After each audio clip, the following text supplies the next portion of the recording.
Hey, everybody, this is Dr. Russ Jones. And Brad Kennan. We are wide open. How are you, my friend? Just turn the mic off. We are at the Bigfoot Basecamp this weekend. All right. That is in Pleasantville, Ohio. No, not. Is it in Pleasantville or Perrysville. Okay, we're Pleasant Lake. Pleasant Lake, whatever. Yeah. Pleasant. What is it? Pleasant Lake?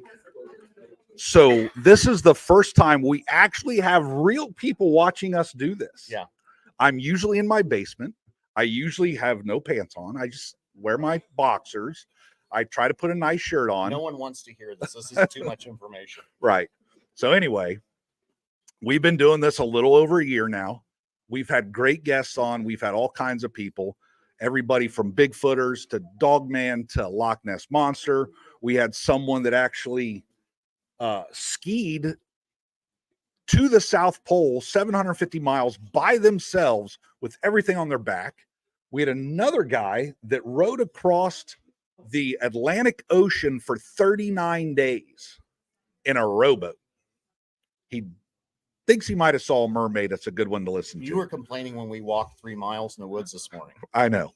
Well, I wasn't complaining. Well, yeah, I was. That would be uncomfortable. So we are here with all these people and they're looking at us. So how do you want to do this? All right. Let me ask you this. I don't want to go talk about the stories and necessarily things that aren't Bigfoot today, since all these people are interested in Bigfoot that are watching us. But absolutely, what about that mermaid thing? I kind of forgot about that. And you just mentioned that guy was going across the ocean, and I'd forgotten. But earlier today, you told somebody that he saw a mermaid. Yeah, remember? No, I do not remember. So he was late at night. He was rowing by himself, and he said he felt something looking at him in the middle of the ocean. So when you're out that far from land, there are no seals, right? Yeah. There's no sea that's what lions. I would think, like a seal would pop up. No. It would look a little freaky. It would look a little human. Nope.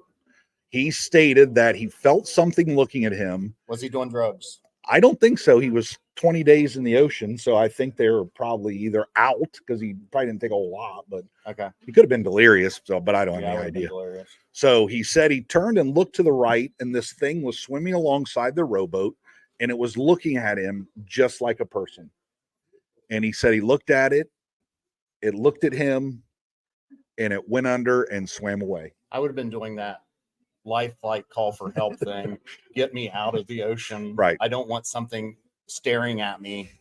I don't want Dogman staring at me. I don't want something human-like looking at me in the middle of the ocean. Right. And they were like he told us at the time, there was no support craft, no helicopters, no airplanes. You have a problem, you die. So it's a very good episode. But anyway. Wow. So you want to bring somebody on? Let's bring somebody on with us today. I know somebody we haven't seen in years, Mr. Charles Kimbrough. He's going to sit right here beside us. So there you go. One of the things I was going to talk about is, do you guys ever wonder how they choose the investigators, like for the BFRO? Like, there's a lot of different groups out there, and you always wonder, how do they choose these people? I mean, so one of the first things that people do is they go on these expeditions, and so say we're in Ohio and we have an expedition, there's 50 people at this expedition, there might be some of the people that we're interested in having there. And so the other investigators have to kind of like and get along with the person. Then the other thing that they have to do is we usually take them out privately. And that's what I did with Charles. We can see you on here. Okay. So I know Darren Pavarnik that used to be the fire chief over near DC, and you and I went into the woods. We were in a mountainous area, and we walked, once you got into a remote area, maybe 2 miles back in, and we just sat in the dark with no lights, because, we're not using white lights when we're in the woods, right? Because it messes up our vision. Animals can see it for long distances. So we're trying to be relatively quiet when we go in there, using red headlamps and just sitting there in the dark, which we did in the middle of the night on a tree, each of us sitting on one side listening. So you feel a little vulnerable. Not like some walrus or whatever you said, that mermaid or whatever's going to pop up. But, you can imagine that Bigfoot's going to be, you turn your light on, it's like right here in your face. But so that's how we met Charles, and that's how you came into the group. And how many years ago was that? That was 2012. That was Wow. I think it was your first West Virginia expedition, I believe it was. You are getting old as well. It's been a while. And I had an experience back in 2004 that I couldn't explain. So that's how you got originally That's interested. how I got Can you in- tell into us this. about that? Yeah, sure. So I was 2004. It was about 4 a.m. I was going hunting, and I had pulled in off of the road into the woods, and totally dark outside. It was about an hour before sun up, and I was with a friend, and we both got out of the truck. We closed the front doors of the truck. We got out, and just before we could open the back doors to get our gear, we got screamed at from about 75 yards or so inside the woods. So how large was it? I mean, had you heard anything like this before? I had never heard anything like this. And I've spent a lot of years in the woods. I've been hunting since I was 5, probably. So I spent a lot of time in the woods, and I had never heard anything like that. Not only that, this thing must have had a chest. I mean, size of a barrel, because at 75, approximately, I guesstimated 75 yards away, this thing was so loud and so much volume that I could feel it in my chest when this thing screamed at me. So, of course, I'm like, I'm not going in the woods to go hunt. Exactly. I'm already thinking, I'm out of here. Yeah, I'm like, so where can I get breakfast at? We got back in the truck and waited for the sun to come up, and then still we didn't go in the woods. We just went on home after the sun came up. We're like, we have no idea what that was, but did it enter your mind that it might be a Bigfoot? Not at all. Not at all. The first thing that came to my mind was mountain lion, but I'm like, that didn't sound like a cat. I mean, I know what a cat sounds. I actually saw a mountain lion at that property a couple of years before that, but I'm like, that was not a cat roar. I know what a cat roar. They're very specific. This was deep guttural, and I just couldn't replicate it. I mean, it's something that I couldn't do. Did you end up going in the woods that day? Not that day. No, Okay. We went on home, and I got curious, and I'm like, well, what in the world could that have been? So I'm online, just pecking away, trying to figure out what was that I encountered. And I came across an audio file from Monongahela, another friend of ours. And, but at the time I didn't know him. And I'm like, well, that sounds exactly like what I heard. So for the listeners, they remember an episode with Monongahela, and he uses a moniker because, you know, he works in and around the federal government, but he was a crypto analyst for the military. He has a couple master's degrees. He's a really sharp dude. And he's probably one of our go-tos, along with David Ellis with the Olympic Project on the West Coast. And so that's his recordings you were listening to. It was. And he's got quite a few recordings online that people can go and listen to. Do you happen to remember what that address is? It's sasquatchbioacoustics.com, I think. Okay. So if you're looking for all the Bigfoot sounds that all of us play at all the different places we go, sasquatchbioacoustics.com. Yes. I know he's on YouTube on Sasquatch Bioacoustics on YouTube. So yes, he keeps most of his stuff on YouTube as well. Okay. But like I said, I found that. I'm like, well, if that truly was a Bigfoot, I want to know more about this. So at that time, like I said, that was 2004. I started trying to do my own Bigfoot research at that point, and I'm like, I'm not having any luck. I don't really know what I'm doing. I'm out here just trying to. You're getting screamed at. Well, that was a total accident, and I would welcome that again. So, but yeah, at the time, man, it scared me to death. But like I said, I attempted to do my own research for a while, and I didn't know what I was doing. So it wasn't until I actually hooked up with you guys for me to learn exactly what I needed to know to be able to go out and drum up some of this activity that everyone's been talking about. So have you had any success like on your own research in terms of, I know you're kind of well known for your microphones that you make, and we'll of course let people know how they can get some of your microphones that they can put in their recorders and stuff. But, you know, have you had success in what you're doing with your research? I have. I live in an area, Virginia, where I am blessed and cursed with a lot of national forest. So I have a cabin that's on 12 acres, and it backs up to the national forest. So there's like 1.6 or 1.8 million acres of national forest behind my cabin. Wow. So yes, it's nice to have. However, it's so much land, it's really difficult to pinpoint where they are at any given time, because they don't stay in one area. They do move around and with the food source. So So it makes it tough to find because I have just so much government land. So I always thought that it was interesting. Like a lot of the people doing the recordings, I never had the patience for it. I'm always known for my game cameras because I have 41 of those. But I always thought that if you could kind of track them down. If there are certain areas, you could put down 3 different microphones that were like a mile apart or a half mile or whatever it would be. Then you could figure out where the Bigfoot was and how it was yelling. I know Dr. Kenny Brown, which I think might have been here yesterday talking. Him and I have worked in some of the same areas in Ohio, and everybody knows I keep this big calendar with all the sightings, all the track finds, all this other stuff. And then every now and then Dr. Brown will call me and he'll say, I heard a wood knock, this location, this degrees, this day, and I add it to my super calendar. That's awesome. And so have you started doing things like that where you can tell where you think they are at a certain time? I unfortunately I have not, because I usually do one recording device at a time. Okay. And I typically follow the latest reports in my area. If someone has a sighting or a class B report of a whoop or something, I will deploy my audio recorder out to that area to see if I can actually capture something on the recording. So have you had another, encounter or something where you heard a noise, or have you actually got to see a Bigfoot yet? I've actually seen like eye glow and eye shine plenty of times, but I've yet to see the silhouette or the actual creature face to face. So, all right. So I had to ask you because I heard you differentiate those two things, and this is hotly contested in the Bigfoot community. Does Bigfoot really have eyes that glow? Because some people say that their eyes glow.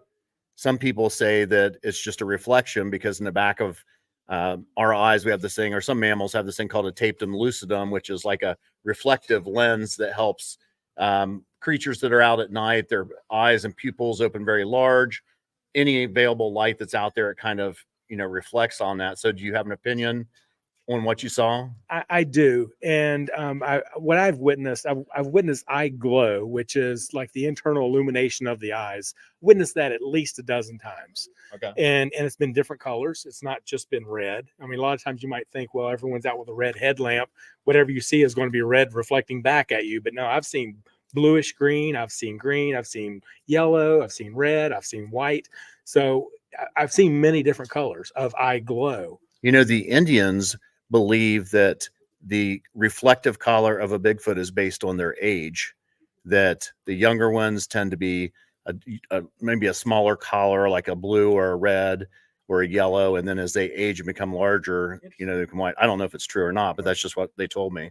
I believe that the intensity of the glow is dependent upon how interested they are of what they're looking at. I believe if you're doing something that's really interesting to them, it gets brighter. You mean like if a real pretty girl walked by, like you'd go like this and really look?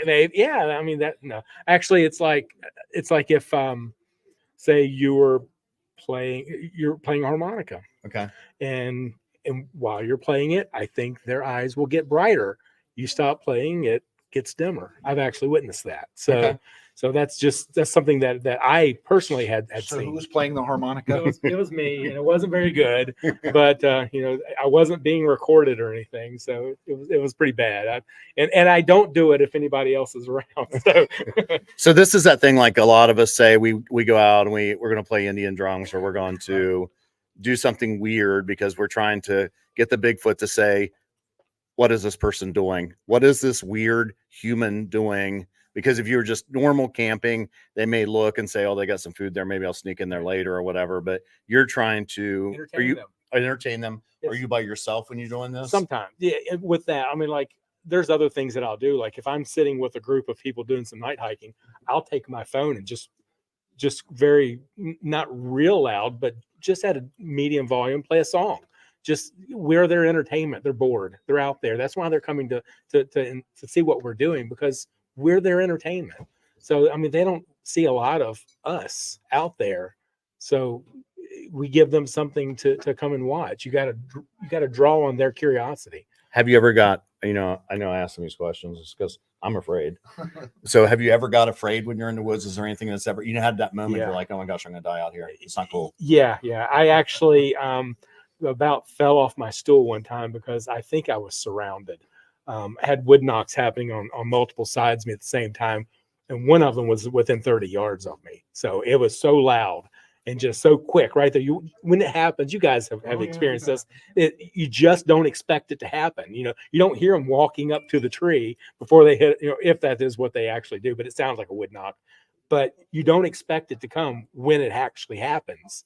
And so it happened. It was so loud and so close that I was startled. And then like maybe 2 seconds later, it happened behind me. So it was literally just That would have been the boom, 2 boom. seconds later. I would have been running for the car. Yeah. Wherever that happened to be. Yeah. And that was in Kentucky. I love Kentucky. That's one of my favorite states to squatch. So Okay. I know you're getting ready to go down there. How far a drive is that for you? about 9 hours. How far was it for you to get here today? About 8 Wow. hours. So yeah, Okay. long drive. You're pretty committed to Bigfoot. Yeah, I am. And my wife would say that as well. I know, Brad, you have a question. So I don't. okay. Well, I know that we were talking before that you had a witness encounter that you wanted to share with us. Was a pretty good story. Yeah, it's a great story. This guy this happens quite often. So I'm sure you guys get private messages. People will message you and they'll say, you don't really believe in that Bigfoot stuff, do you? And just trying to get a reaction for how you really feel. And I'm like, yeah, I do. It's I've experienced some things that I just can't explain. You sound apologetic though. Well, yeah, I mean, we do that quite often. We get ridiculed for this, you guys. Yeah. Doesn't the hat and the shirts give it away? It does give it away. And it seems like I don't do this like all the time, but like I don't go to work with Bigfoot stuff on. Our regular people are others. Yeah. But I get that a lot. People will message me just to get a feel for where I really stand on the subject. And usually the next thing they say is, well, let me tell you what happened to me. And just because they want to not get ridiculed, because witnesses that have activity, that have witnessed something, they don't always tell people because they're afraid that they're going to be ridiculed for actually believing in something such as this. But I'm like, well, don't tell me yet. I said, let's go to lunch. And this was a guy that I actually worked with when I was a teenager at a gas station. And so I knew him really well. We had been friends, for 30 years. And so we went to lunch and we're sitting there and he was telling me the story. And I'm like, this is incredible. And so his story was he was going bear hunting in Virginia, in Raleigh Springs, Virginia. And he parked his truck. He got out of the truck and he was getting his gear out of the back seat when 2 dogs ran right past him, right behind him, 2 bear dogs. And they were on the trail of something. When bear dogs get on a trail of a bear or something, they howl and just carry on, make all kinds of noise. And they ran right past him and they were heading up towards where he hunts. And he said to himself, I better get up to my spot. Maybe these dogs will run something to me. So he gathered up his gear real quick and hustled up the ridge up to where he was hunting. And he was always hunting. He said it was a small clearing, about 75 yards wide, maybe 100 yards deep. And he said, I was standing on a rounded rock that was sticking up out of the ground about a foot. And he said it was just inside some pine trees. So he's like, I wasn't even like exposed out in the field. He said, I was back underneath these pine trees on this rock where there was no leaves on the rock. And he said, I'm standing there holding his rifle. And he said, I could hear these dogs circling me, running something. And he's like, I hope these things run a bear out. I'm going to shoot it. And he's standing there waiting and he's hearing them go. And then on the far side of this field, about 100 yards away, a Bigfoot comes up out of the trees and stands right at the far corner of this field. It has its back to him. And he said, I could see its back. I could see it wasn't a bear. And he said, this thing was breathing real heavy and it had its back to him. It was like, and it was just with each breath, he said he could tell it was moving up and down with each breath because it was out of breath. And he said, I didn't know what to believe. He's like, this definitely was not a bear. So he said a couple of seconds later, after first seeing this thing, it literally jumped up in the air, spun around the other direction and faced him, just literally jumped up and faced him. So apparently it sensed him or smelled him, He said the wind was blowing to his face. He said, there's no way it sensed me, or there's no way it smelled him. He said, it couldn't have heard me because I was standing on a rock. And he said, it wasn't looking my direction. So there's no way it saw him. It might have, like, if it was me, it might have heard me gasp or cry. Good point. Good point. But he said, this thing literally turned and looked right at him. He said, we looked at each other for 10 to 15 seconds. And this is what, 100 yards away? This was about 100 yards away. He said, I really wanted to pull my gun up and look at it through the scope. He's like, there's no way I would have shot this thing, but I really wanted to get a closer look at it. But he's like, I knew that as soon as I flinched, this thing's gone. And after looking at each other for 10 or 15 seconds, he said, I just jerked my gun straight up and looked right at it. He said, as soon as I flinched, it took off running across this open field and was in the woods on the other side in a matter of seconds. So does he think that it was running from those dogs? Like, you know, What he said, he thinks it was being chased by the dogs. When the dogs catch up with it at any point? He never saw the dogs after that. So did he keep hunting? I don't know that I asked. That's a good question. I don't think I asked him. So what did he say that it looked like? I mean, I know that he kind of got a pretty good look at it. He said it was 100 yards away. So size wise, he had a difficult time to determine how tall it was. But he said it was huge, bulky size. It was just monstrous. And it was brown, you know, the typical description that you get from a witness at a distance. You know, if it would have been closer, he could have given me more detail. But, you know, at 100 yards, you really can't pull out a whole lot of detail. Right. Okay, we're good. I always think that's interesting when, you know, like you'll hear, say, the public, or you hear police officers say, well, you know, witness testimony is notoriously not right. And, you know, humans are horrible witnesses. But what I have found is that people are not very good at guessing distances or heights or weights on something. But I mean, I can believe that people can tell whether or not something is a human or not a human. I don't think that that's big. You know, it's like when we go to court, that's not what we're after necessarily.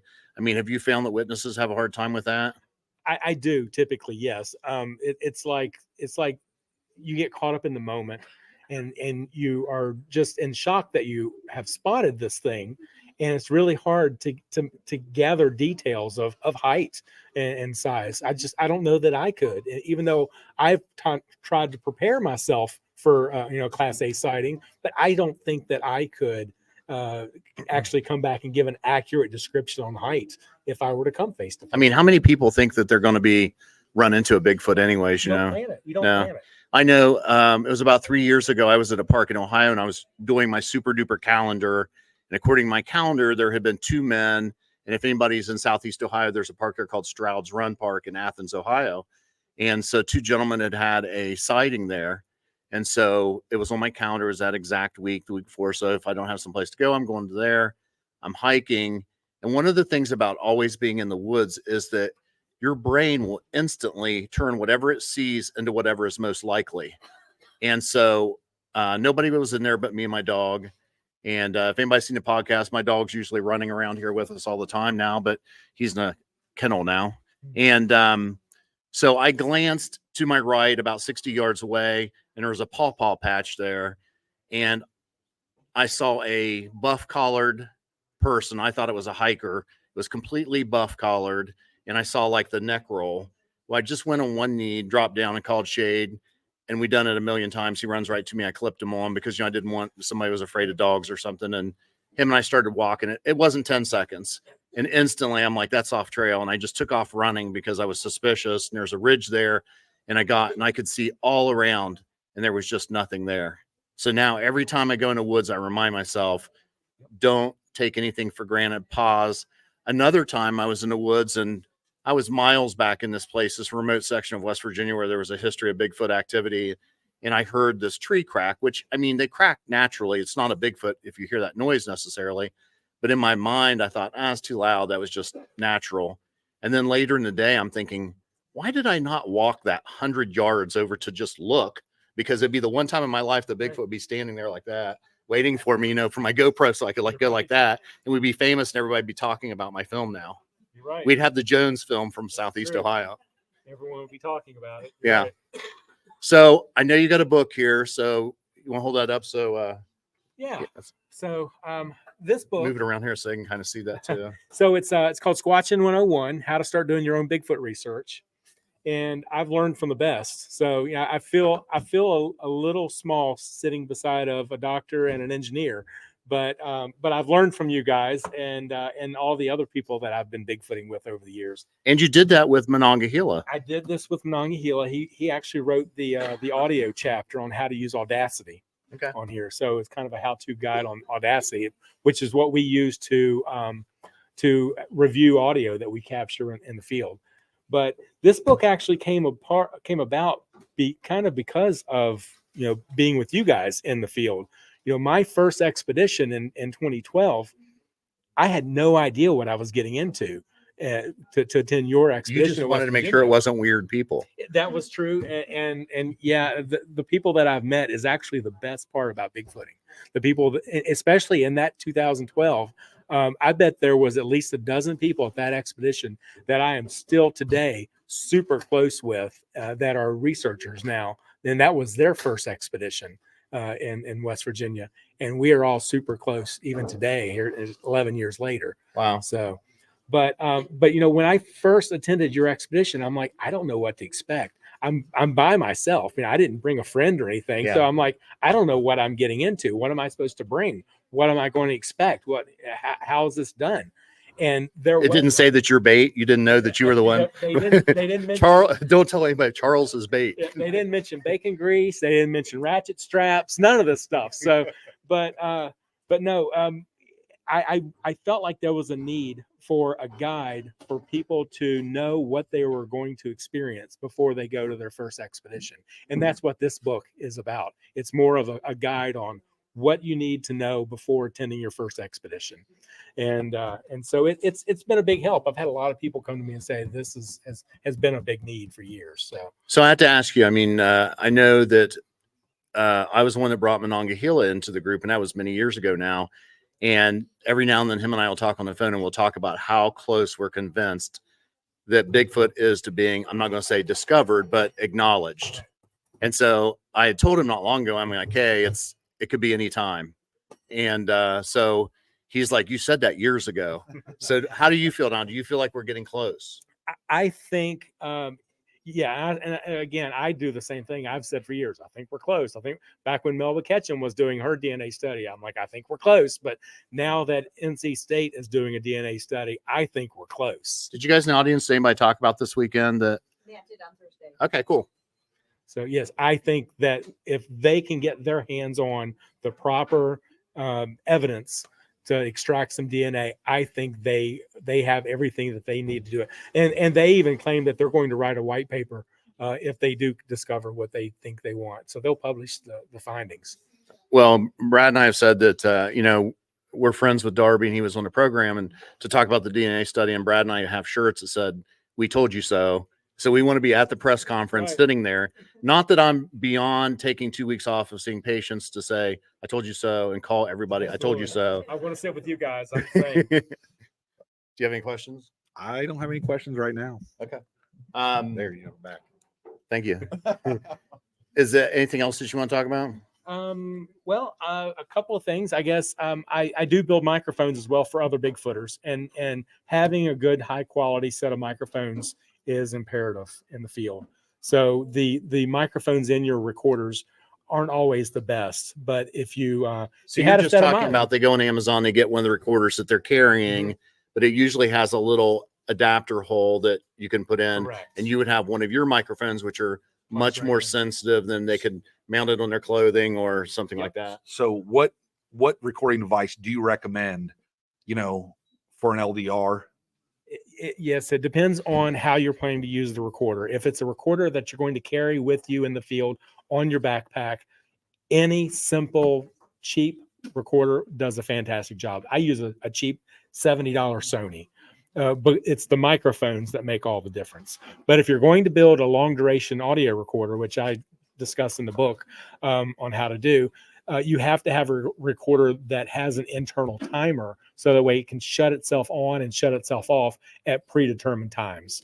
And I usually record from 9 p.m. to 6 a.m. And how many weeks would you get on that? Using an external battery pack, I'll get upwards to 45 nights with a single battery charge. So have you ever got anything on your recordings that you found compelling? Yeah, I get some good stuff. I actually got a really nice triple wood knock right up behind my cabin up on the ridge, maybe 300 yards behind my cabin, about 4 a.m. I always think it's interesting. I know, I think it was about 2 years ago. They had me on a radio program, and I was debating a anthropologist that didn't believe in Bigfoot, and him and I were talking. But the things that they object to are things that we all were like we dealt with 15 years ago when they say, well, there's not enough food or whatever. And I would go through all this stuff and explain to him and whatnot. But in the end, he just said there's no evidence. But it's so frustrating when you have the cast and you have experts that are in, reading the cast like Dr. Meldrum, and you have audio experts, and, they're shared around to different universities and are able to say these aren't a known species. But why do you think that the science community is not more interested in like the audio recordings for some reason at this point? I think they're afraid that they're going to hurt their credibility. If they just bring the name Sasquatch or Bigfoot into anything scientific, I think they're afraid they're going to hurt their career. So and I could see that. I could see where they could be fearful of jeopardizing their career for believing something that's cryptozoology. So, I mean, that's just not a field that they studied. I always tell people that I think that when Bigfoot is acknowledged, people are going to be shocked at how much evidence comes out that people are holding bones and pictures and all this stuff that they don't want to be called silly, laughed at, whatever. I mean, that's for those of us that are. I remember when one of the shows I was on with Bobo, that was his first question he asked me, is like, what do your patients think about that you're chasing Bigfoot all the time? And I said, I think my patients kind of know who I am. And I found that people in general are interested in Bigfoot, and it's really not the majority of the people that, maybe I don't see it behind my, and behind my back, they might be saying something, but, not, yeah. So have you ever had anybody make fun of you? Like, I know you, like on my truck, if everybody sees my truck, it says Squatch on the license plate, Right. But I don't have, like, there's some people that go around and they have these stickers and it's like, Bigfoot researcher, and all this stuff. You know what I mean? Like they have, and I'm thinking, oh gosh, I wouldn't be doing that at all, because you pull up. Like I remember one time I was someplace in West Virginia, the New River Gorge, and I got this phone call that this lady she had a headache. She went out on her back deck just to get some air, and when she went out there, she's like, my dog's gotten a creak again. She just said that she smelled this smell, and if anybody's familiar, it's about 15% of the cases are associated with a smell. So not the majority, but she smelled something. She thought it was wet dogs. She happened to look out, and they had a dusk to dawn light, and there's a Bigfoot standing right there. And of course, if you know anything about Bigfoot, they usually don't move until they think they've been seen. And once they see him, they scoot. And as soon as it locked eyes with her, boom, it went across, and she had just tilled a garden, and it walked right through the middle of this finely tilled garden. And so they called my office, and of course my staff knows I have 2 younger doctors that work for me, but if something Bigfoot's up, I'm out of there. And so they're like, this Bigfoot walked through this garden up in the mountains or whatever. So I take off and I go up there, and I pull in, there's all these people and all these cars parked, because it's not even really about Bigfoot. They just want to see what the Bigfoot person looks like. You know what I mean? Like, is he this weird dude, or does he have a Bigfoot truck, or whatever it happens to be? But so I always kind of pity those kind of people. But are you a hillbilly from West Virginia?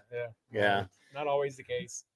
But I know we cast those tracks, and it was funny because in West Virginia they had 16 dogs and 16 people, and their neighbors had all walked over to look at, and everybody tramping on the same thing. And you're like, now which one is the actual track here? But it was fun. So 2 comments about the audio recording. Always take an audio recorder.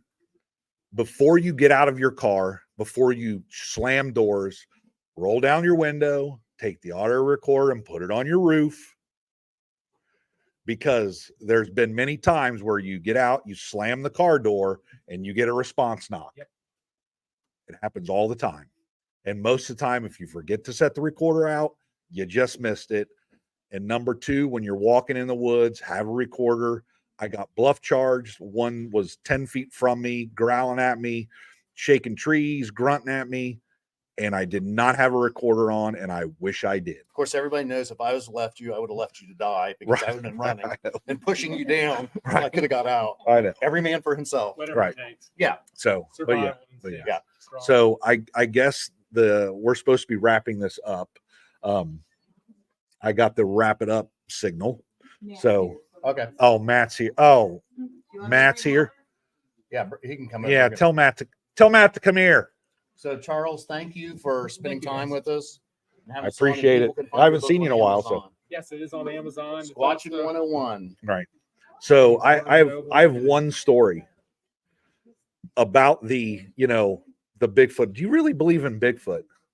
I was in the car business years ago, and I sold this guy a truck, and he knew I was into Bigfoot, and we talked a couple days. I ended up selling a vehicle, and I was going fishing at his house one day because he had a pond or whatever, and I was going to take my kids fishing. He said, come over and go fishing. So I got out, got the poles out. My kids were, here you go fishing.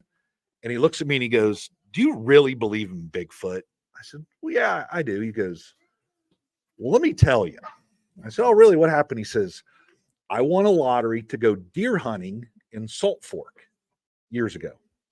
I said, okay. He said, I go out, I get in my tree stand. He said, I'm 8 foot in a tree stand. He said, this deer comes running under my tree stand, out of breath, a doe. And he says, I'm going to whack me a buck. So he said he draws back, he turns, and a Bigfoot walks right out that was chasing that deer. He said he looks at it, it saw him, it turns, goes down over a ridge. He literally said, I basically dropped my bow and I jumped out of the tree stand trying to catch this thing. And he said, I ran after it, and he said, I'm pretty quick out of my tree stand. He said, I couldn't see it. And I said, well, really, how do you describe it? He said, I tell you what. He said, it was a piece of 4x8 sheet of plywood walking that was big, brown, and hairy. And he said, I went and I told my dad, I said, Dad, I saw a Bigfoot. And your dad, he said, my dad looked at me and he said, no, son, you didn't. You saw a bear. He said, no, it was a Bigfoot. He says, no, you saw a bear. And he said, well, I guess I saw a bear then. So he never brought it up again. He told us about it, told me about it because I did the Bigfoot thing, and he was happy to get it off his chest because he said nobody would believe me. They keep it. Yeah. It takes a Bigfoot, it takes a witness, and it takes a person willing to step forward to actually say that they've witnessed something. Right. So, hey, thank you again, Charles Kimbrough. Thanks, guys. Good to see you, my friend. Good seeing you all. So I know here in a second, thanks, Charles. We're going to have our friend Matt Moneymaker come up here in a second. I'm sure Brad has a question, but I want to tell you one. You don't have a question? I don't have never. When I want to say the first time I met Matt, we were all around the campfire. You can imagine you're at this campfire. You have Matt Moneymaker in the campground with you. I mean, how cool is that? So you get to hear this guy's heard more stories than anyone. He knows everything there is to know about Bigfoot, and you're getting to participate. And so we're all listening to the story. And about over the last 20 years or so, twice the BFRO has actually bought homes where there's been purported Bigfoot activities come in and put someone that's like a scientist living in the home to try to get some action and that type of thing. And so Matt was telling us the story, and it was in British Columbia, I think. Then these two little church girls liked to sit outside, and they would sing all the time for preparing for their church service. And so there was this Bigfoot that would be really interested in hearing these children sing. And so when the girls would go inside, it would come right up to their screen and look in. And I know a lot of our witnesses, or a lot of our listeners, there's a friend of mine named Courtney. She's like, please don't tell any more stories where the Bigfoot are looking in the window. I cannot take it, because everybody hates that.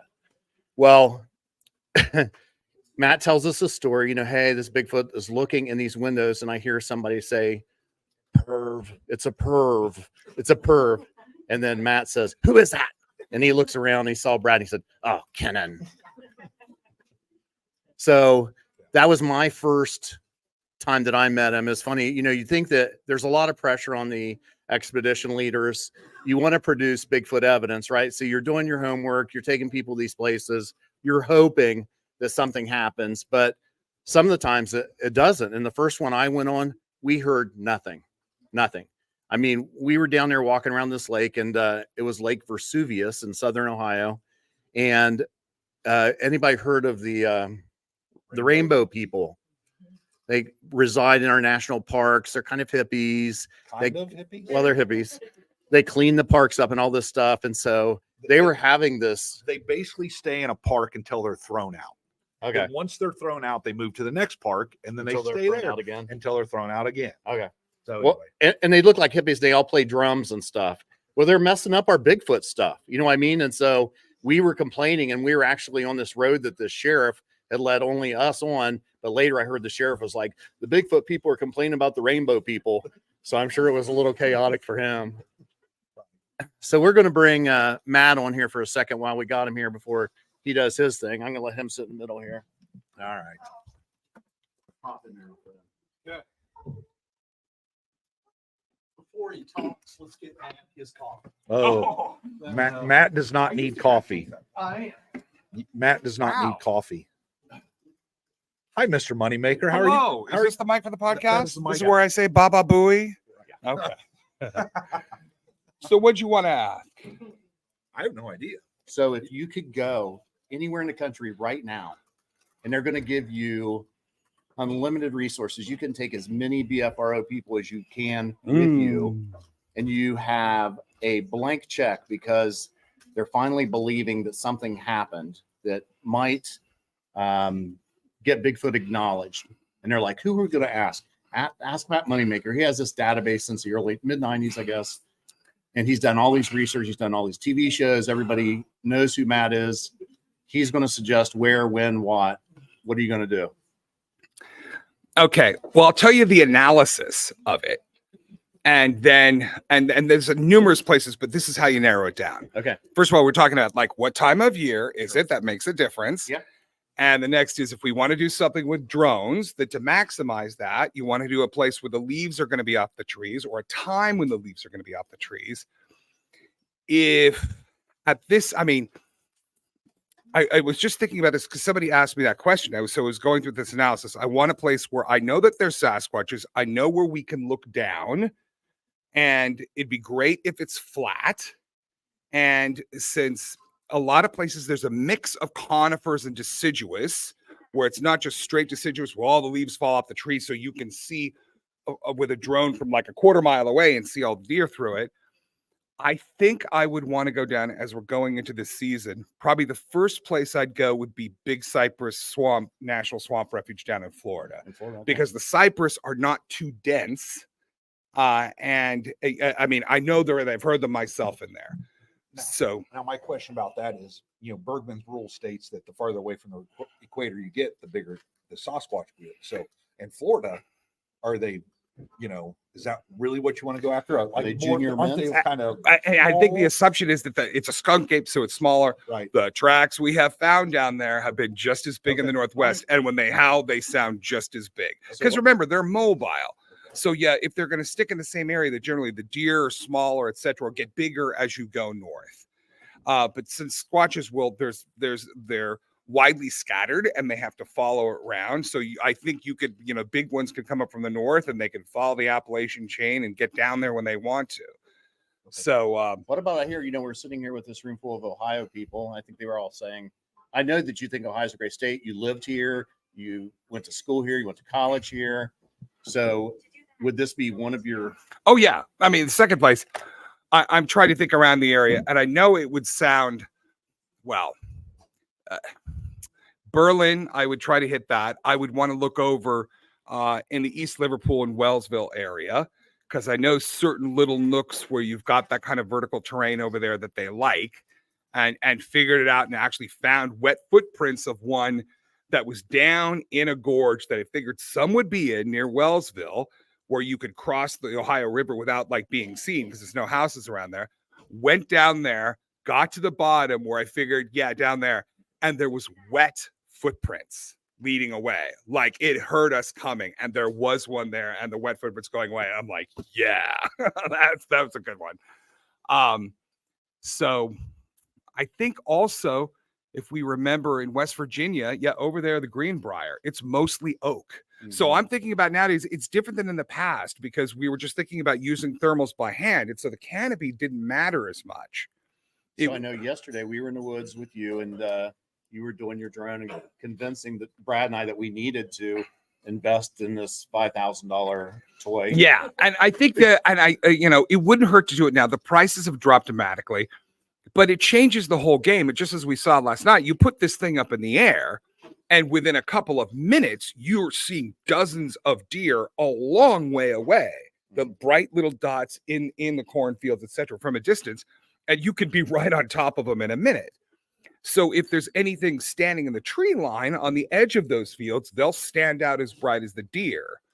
And so, yeah, so that was the demonstration. It's just like your eyes, as I was telling him in the town hall meeting, we're an era that we're in right now is an optical revolution, just like there was when the telescope was invented and then later the microscope.